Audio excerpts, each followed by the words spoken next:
Hello, everyone. Welcome to GNU according to CD, that is Government of National Unity. So, this is credits to Al Jazeera. This also important conversation about the United Nations Security Council. As you know, that the United States has been lobbying for two African countries to be permanent members of the UNSC, but without veto powers. I did make a video a couple of weeks ago regarding this matter, and I was like, man, come on, what's the point of having two permanent seats at the UN Security Council without veto power? That just makes us people who are just there. And the only time we are heard is maybe when we need to influence probably the people that we are already friends with. We are already friends with China and Russia, who form part of the P5, the P5 being France, Britain, USA, China, and Russia. And so probably that's the only time that maybe we might have an influential voice when we are working together with China and Russia or one of the two. However, though, there are now debates that are taking place, especially coming from Africa. Africans are really pushing back and saying, listen, it's either we have veto power or we do not accept these two seats that you are allocating to to Africa, almost said to South Africa, even though I think South Africa might be one of those of the two that might actually be permanent members of the United Nations Security Council. Other than that, guys, I think that the United Nations as a stand, and I've said this many a times before with people that I have these type of conversations with. In case you did not know about me, I am very much interested in international relations. I did do some international relations courses as well, and it kind of like opened my world view about geopolitics and all of that stuff. But I don't want to bore you with all of those things because I think it has selective people who take a very big interest in international affairs. Other than that, I feel like this conversation is so important that Al Jazeera had with the former UN ambassador. I think she was probably one of those that well, I don't know which country this is, probably Nigeria, with those two seats two rotating seats in the United Nations Security Council. I could be wrong. I stand corrected. I don't know her. However, I think that the points that she's making are extremely important. Number one, she feels like the United Nations time seems to be over. Everything that they're doing the old-fashioned way. Things that they did in 19, I mean, not in, 19 in 1948. When was the United Nations established again? 1948, I think. So for 80 years, they've been doing the same thing. The world has evolved, which is very true, but they are remaining the same. And I also agree that they are not representing the world as they're supposed to be. South Africa is more United Nations than any other country in the world, including the United Nations itself. And the position that we take as South Africa seems to be influential enough for us, just South Africa alone, to get a veto power in the United Nations Security Council. That's just me. That's just me. So I thought, let me just bring this to your attention if you are interested in this type of situations. But I also think it's important that you get to know your world and the people that are representing you. I also agree with her about the African Union. The African Union, useless. I mean, it's so useless that most of those leaders that supposedly represent us there, they are more like stooges of the West. They, of course, I agree with her. Most of them, or probably some of them, are taking monies just to look the other way when it comes to the real issues of African development. However, though, the Pan Africanism thing, like I said, nah, it seems to be targeting at South Africans to be the ones that are Pan Africanists so that we open our borders and all that nonsense that they want us to do. That is internal affairs, I suppose. So, anyways, we are talking international affairs here. I don't know. What are your thoughts? What are your thoughts about what this lady is saying? What are your thoughts about the United Nations Security Council, the United Nations itself? And I agree again with her that boycotting the United Nations General Council meeting, if we are not going to be taken seriously as Africa. Yeah, India and Brazil, and of course, they did speak about island nations as well. The P5, seriously, they've got some introspection to do. This thing of theirs being bullies. I mean, because that's what exactly what they're doing. They're just being bullies and patronizing us, especially the United States, thinking that we are just going to accept such mediocre, such measly proposal that we sit on permanently on the Security Council without any powers. I love what she said, or this the analogy that she used, that you're invited to the table, but you're not allowed to eat. I was like, what? I never heard that one before. That sounds very interesting. Yeah, it sounds like that. We are invited to the table, but we are not allowed to eat. What on earth does that supposed to mean? When that's patronizing us? It's a joke. The United Nations definitely is a joke, especially the Security Council. They want to get away with everything without us having any power to say no, especially when it comes to Africa and its resources. Other than that, guys, please listen to this interview. It's important for us to comprehend what exactly is going on at the United Nations as well as the United Nations Security Council. What are your thoughts? Do you think we deserve the veto right? And which two African countries do you think is going to make it there? Who are those two countries that are going to be appointed? I don't know. I suspect South Africa will definitely be one of them. I'm just thinking. We'll see.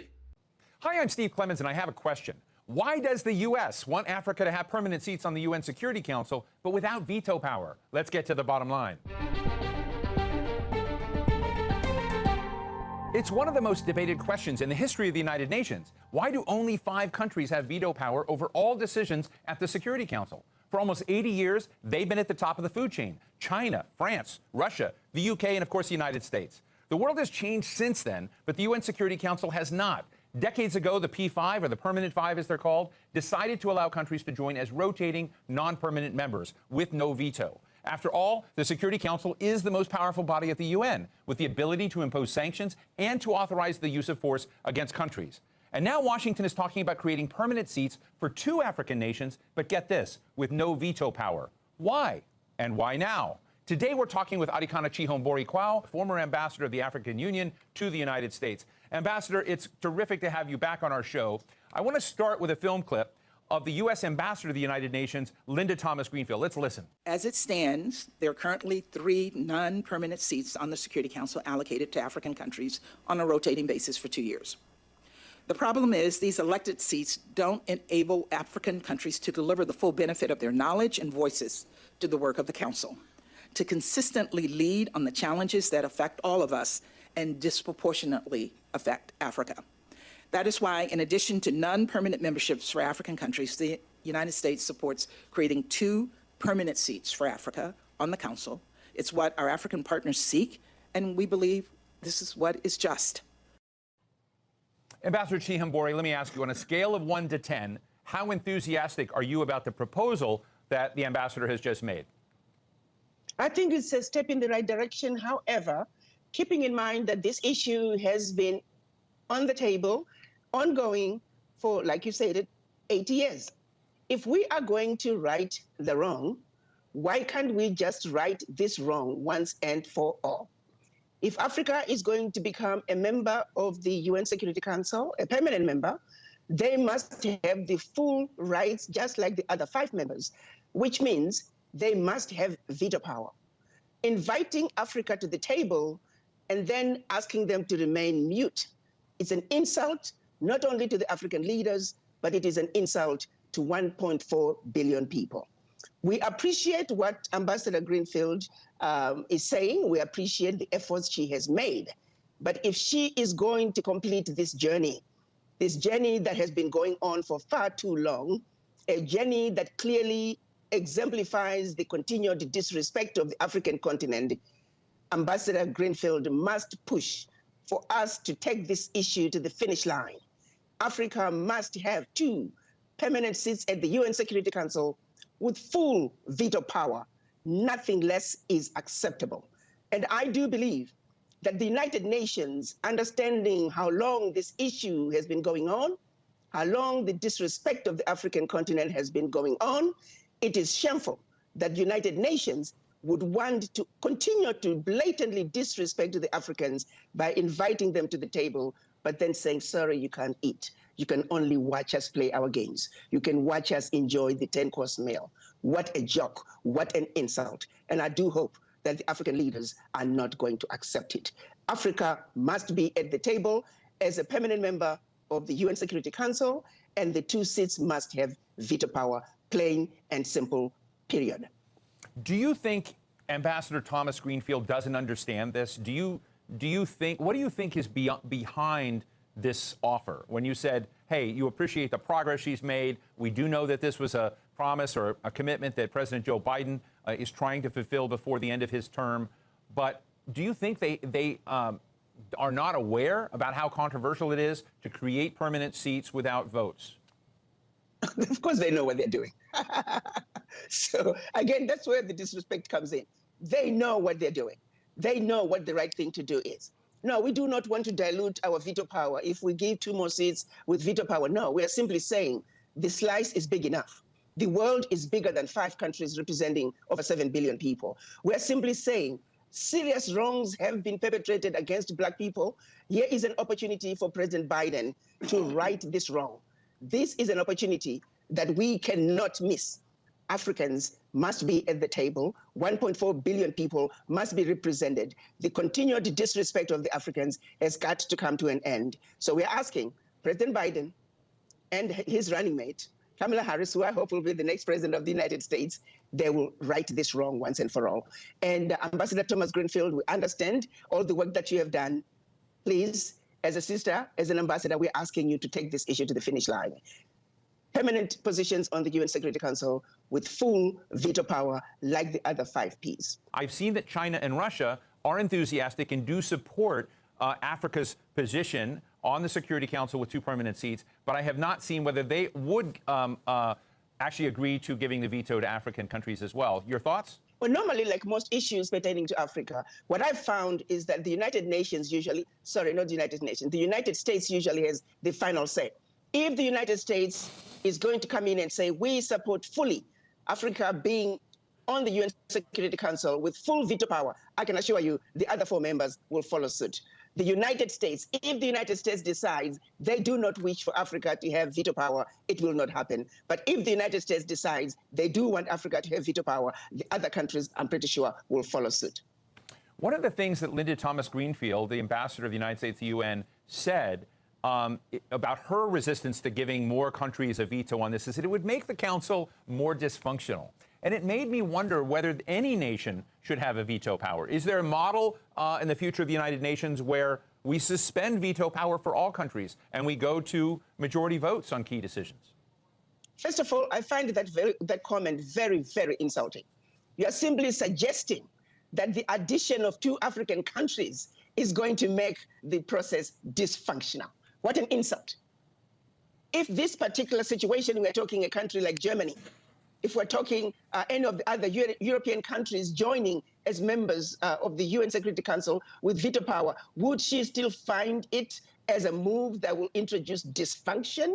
Or is it the introduction of 2 Black African countries that is problematic? What really makes it very sad is that the voices are coming out of the mouth of a Black woman. Those words are coming out of the mouth of an African American who must understand certain language cannot be used, particularly when we're talking about the international platform. To suggest that introducing 2 African countries will introduce dysfunction, it is sad, it is disrespectful, and it will not be tolerated.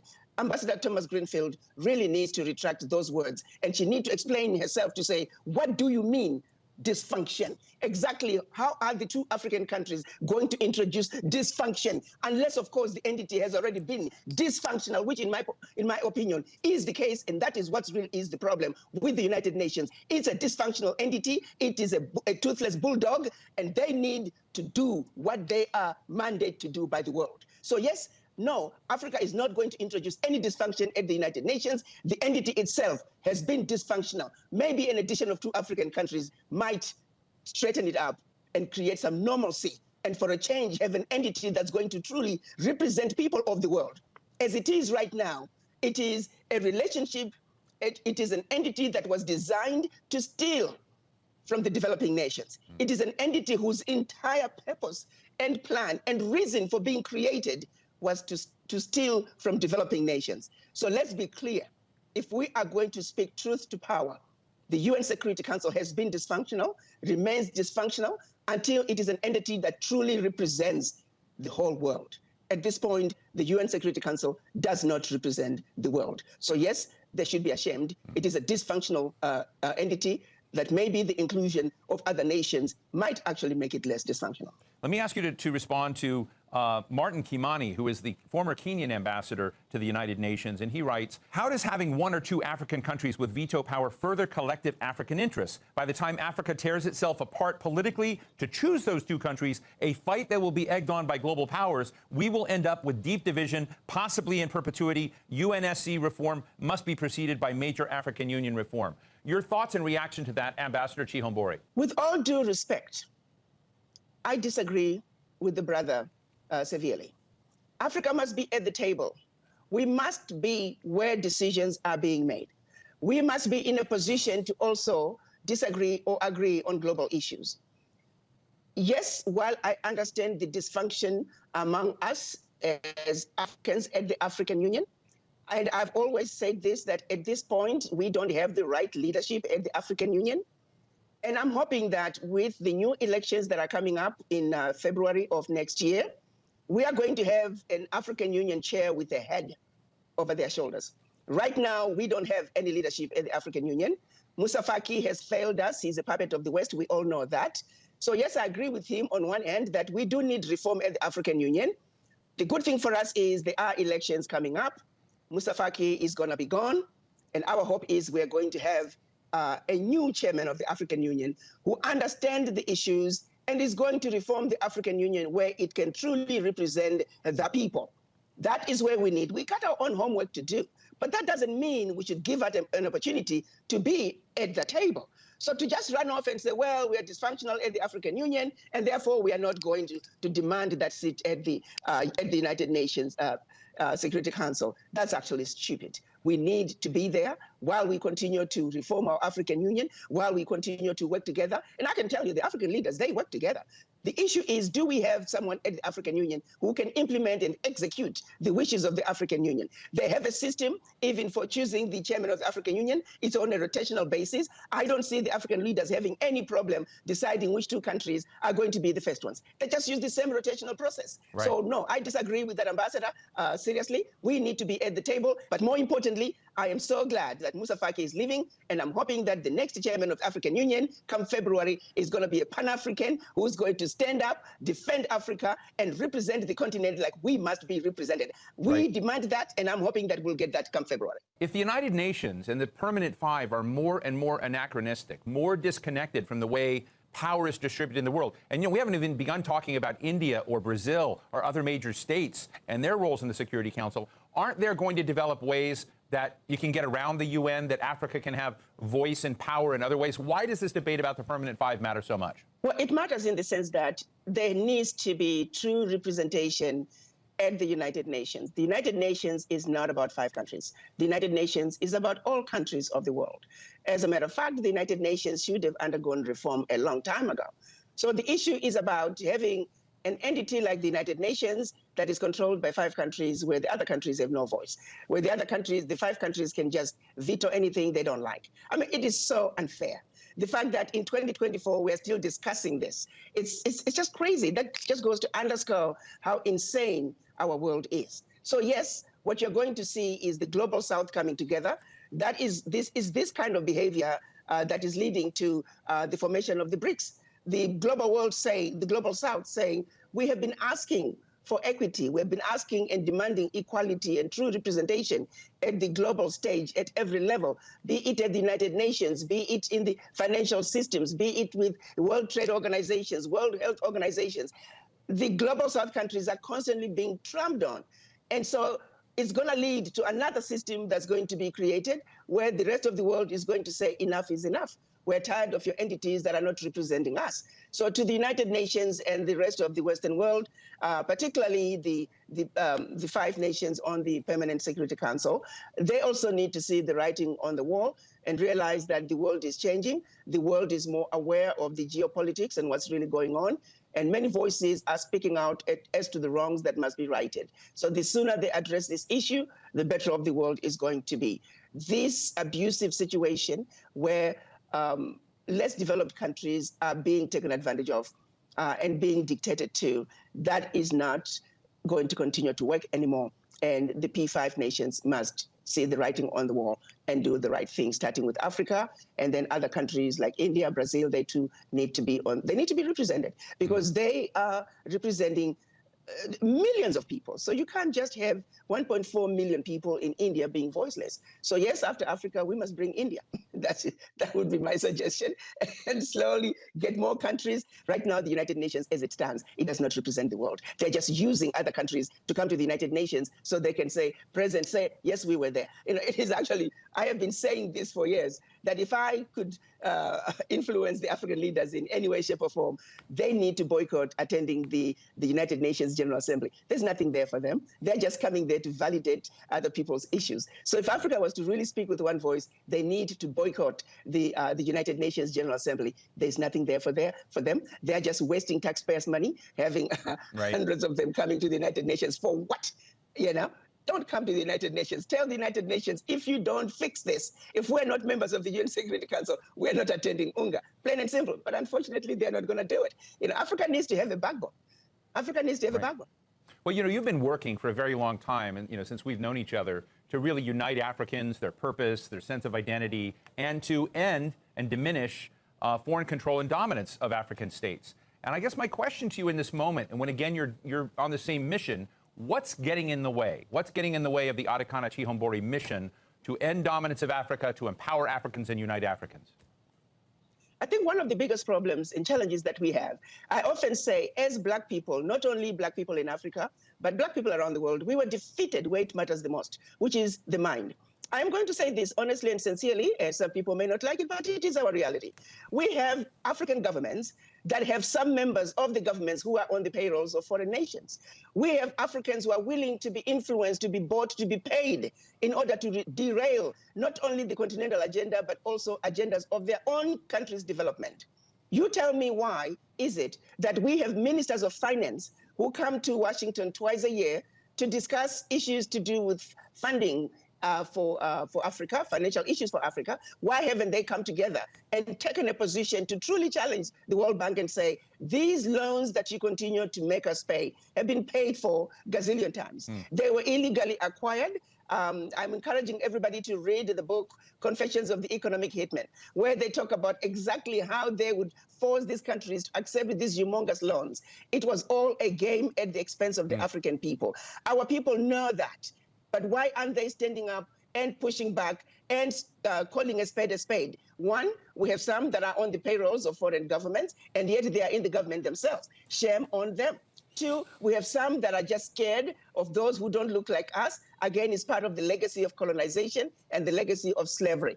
We have some serious healing to do as Africans when it comes to our minds. No other man on earth in any leadership position would tolerate the abuse the Africans are tolerating, blatant abuse. So our bigger issue is the mind, our inability to fight back, our men standing up and being men like other men around the world.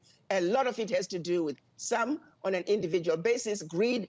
Others is just the mind. We're afraid of white people. We don't want to speak up in meetings because we're afraid we'll be labeled. It's the mind. At the end of the day, for me, it is the mind that was defeated.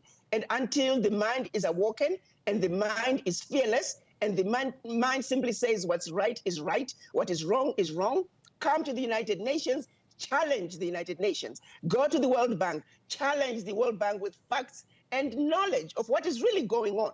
Call these nations out, tell them to stop the abuse, which is blatant.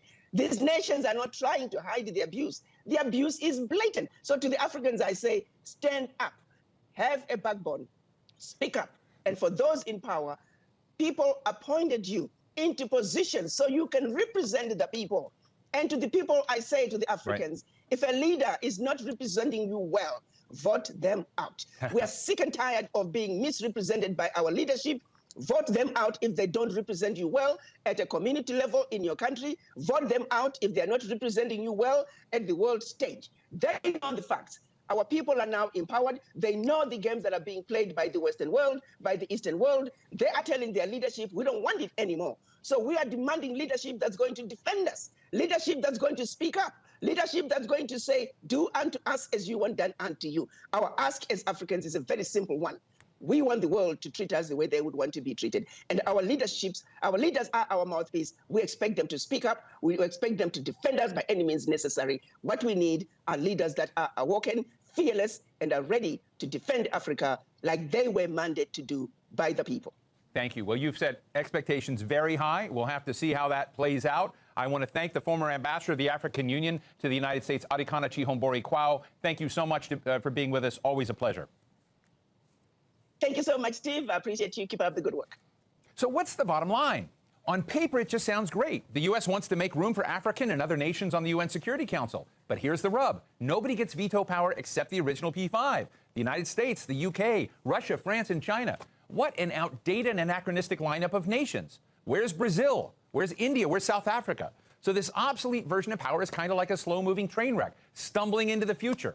A future where the Big Five have less and less relevance to the way power actually works in the world. Instead of being the architect of a new global order that brings in the new rising powers and decreases global dysfunction, America is clinging to a power arrangement from nearly 80 years ago, knowing full well that this arrangement is getting weaker and weaker. And one day, it's just going to fall over.